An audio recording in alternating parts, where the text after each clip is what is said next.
खुश आमदीद, खैर मकदम और वेलकम करता हूँ आप सभी सामईन व नाजरीन का आपके अपने ही यूट्यूब चैनल रिजवान ज़हीर में। आज मैं आप सबके लिए फिर से हाजिर हूँ मानो BEd regular mode entrance test 2017 के जनरल इंग्लिश क्वेश्चन के साथ। जैसा कि इस सीरीज़ का मैं कई वीडियो बना चुका हूँ, आज मैं क्वेश्चंस नंबर 21 से 30 तक जनरल इंग्लिश सेक्शन के सवालात हल करूंगा। तो चलिए बिला ताख़ीर शुरू करते हैं। लेकिन उससे पहले आप सभी से एक रिक्वेस्ट कर दूं कि अगर अभी तक आपने हमारे यूट्यूब चैनल रिजवान ज़हीर को सब्सक्राइब नहीं किया है तो सब्सक्राइब कर लें और बेल आइकन का प्रेस कर दें ताकि मानो और प्रीवियस ईयर क्वेश्चन से रिलेटेड हर तरह की वीडियो के नोटिफिकेशन आपको मिलती रहे। तो चलिए आज के इस सेक्शन का सबसे पहला सवाल क्वेश्चन नंबर 21 देखते हैं। Very few cities in India are as big as Chennai. ये क्वेश्चन सुपरलेटिव का है जिसे कंपैरेटिव में चेंज करना है। इसके ऑप्शंस देखते हैं। Option A, no other city in India as a big as Chennai. Option B, Chennai is bigger than most other cities in India. Option C, Chennai is the biggest city in India. And option D, Chennai is not the biggest city in India. तो इसका सही जवाब है option B, Chennai is bigger than most other cities in India. अब हम अगले सवाल की तरफ बढ़ते हैं। क्वेश्चन नंबर 22,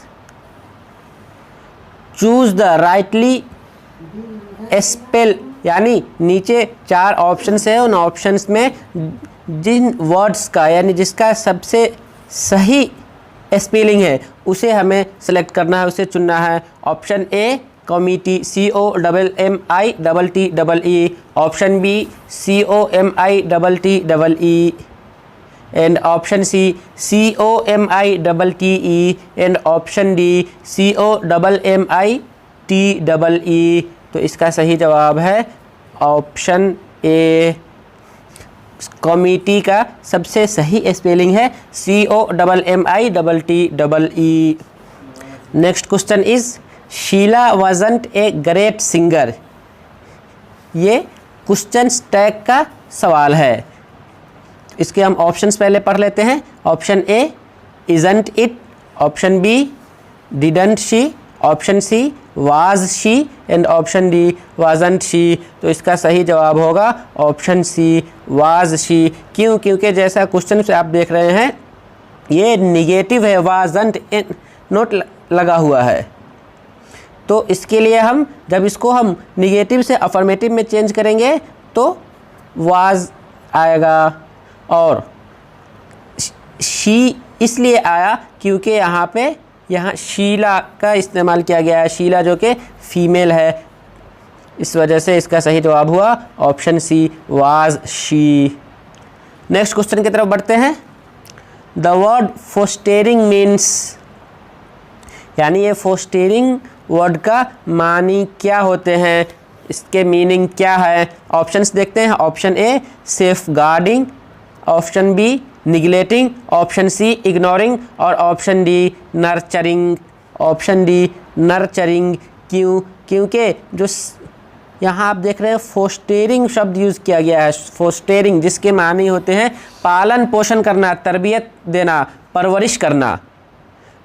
और ऑप्शन में जो इसके दिए हुए हैं सेफ गार्डिंग, सेफ गार्डिंग के माने होता है सुरक्षित रखना, यानी हिफाजत करना, महफूज करना। और बी जो निगलेटिंग है यानी उपेक्षा करना, ध्यान न देना, जानबूझकर छोड़ देना, या फिर इग्नोरिंग, नज़रअंदाज करना। तो ये ए बी सी तीनों वर्ड के मीनिंग अलग अलग है। और जो फोस्टेरिंग है उसके माने होते हैं पालन पोषण करना, परवरिश देना। और नर्चरिंग के माने भी पालन पोषण करना, परवरिश देना होते हैं।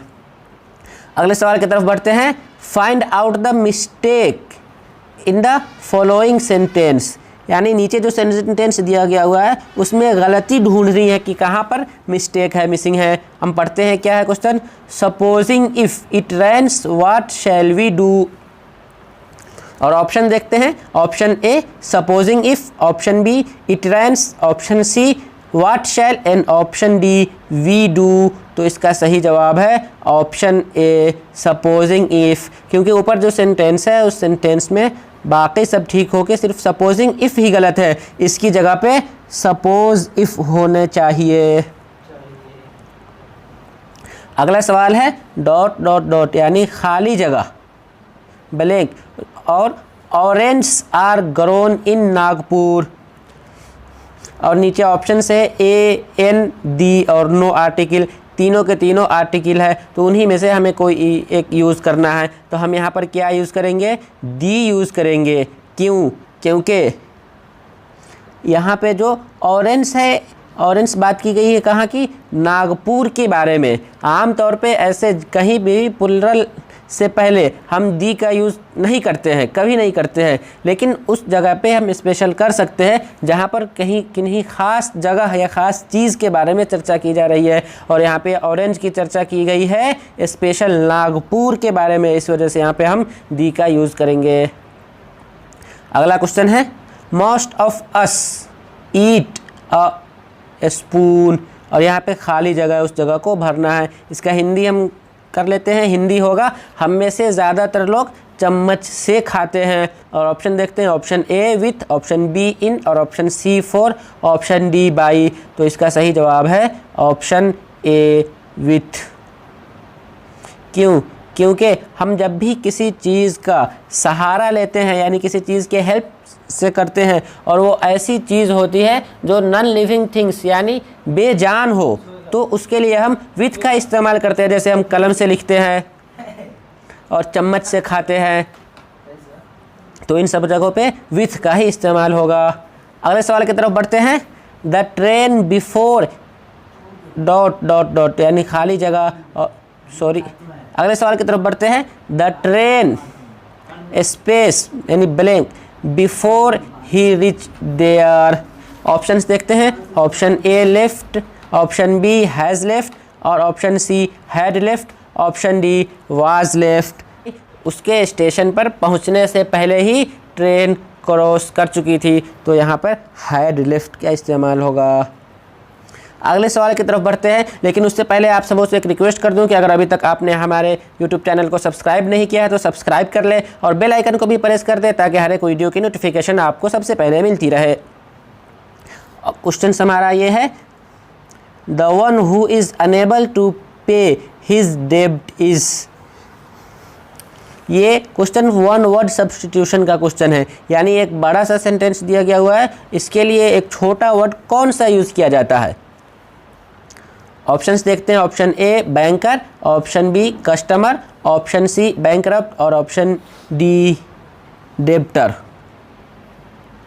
तो इसका सही जवाब होगा, और अपने आप समझ में आएगा जब मैं इन चारों के मीनिंग बता रहा हूँ।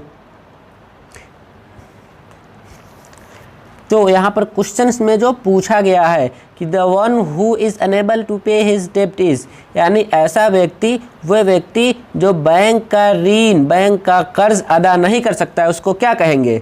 बैंकर? नहीं, बैंकर तो बिल्कुल नहीं कहेंगे। बैंकर, बैंक में काम करने वाले को बैंकर कहा जाता है। उसी तरह कस्टमर, कस्टमर करते हैं ग्राहक को, तो ये ग्राहक भी नहीं होगा। और बैंकरप्ट, बैंकरप्ट बोलते हैं दिवालियापन को, यानी किसी बैंक में कर्ज इतनी ज़्यादा हो गई कि वो उसे पूरा ही नहीं कर सकता है, तो उसे ही बैंकरप्ट कहेंगे। और जो ऑप्शन डी में है डेब्टर, इसके माने होते हैं कर्जदार या ऋणी। तो इस सवाल का सही जवाब है ऑप्शन सी बैंकरप्ट, यानी ऐसा व्यक्ति जो बैंक का कर्ज अदा करने में असमर्थ हो, अयोग्य हो, तो वो बैंकरप्ट कहलाएगा। और अगले क्वेश्चन की तरफ बढ़ते हैं, जो कि आज के सेक्शन का सबसे लास्ट क्वेश्चन है। Identify the parts of speech of the underline word come in please. तो यहाँ पे अंडरलाइन क्या किया गया हुआ है? प्लीज़ को अंडरलाइन किया गया है। तो ये पार्ट ऑफ स्पीच से कौन सा होगा? Option A conjunction, option B preposition, और option C interjection, and option D no. तो इसका सही जवाब होगा ऑप्शन डी नो। प्लीज़ इनमें से किसी में भी नहीं आएगा, क्योंकि ये कंजक्शन है। कंजक्शन वर्ड का काम होता है दो वर्ड को एक साथ जोड़ना, और प्रीपोजिशन है जो दो वर्ड में, दो अलग अलग वर्ड में रिलेशन बताता है, संबंध बताने का काम करता है। और इंटरजेक्शन जो होता है वो आपकी फीलिंग को जाहिर करता है। लेकिन ये जो प्लीज़ वर्ड आया है इनमें से कोई नहीं, ना ही कंजक्शन है, ना ही प्रीपोजिशन है, और ना ही इंटरजेक्शन है। तो आज के इस क्वेश्चन सीरीज़ में बस इतना ही। हम आप सबों से फिर मिलेंगे अगली वीडियो में अगली सीरीज़ के साथ। तब तक के लिए दीजिए हमें इजाज़त। शुक्रिया, अल्लाह हाफिज़। सब्सक्राइब कीजिए हमारा YouTube चैनल और बेल आइकन को प्रेस कीजिए लेटेस्ट नॉलेजेबल वीडियो सबसे पहले पाने।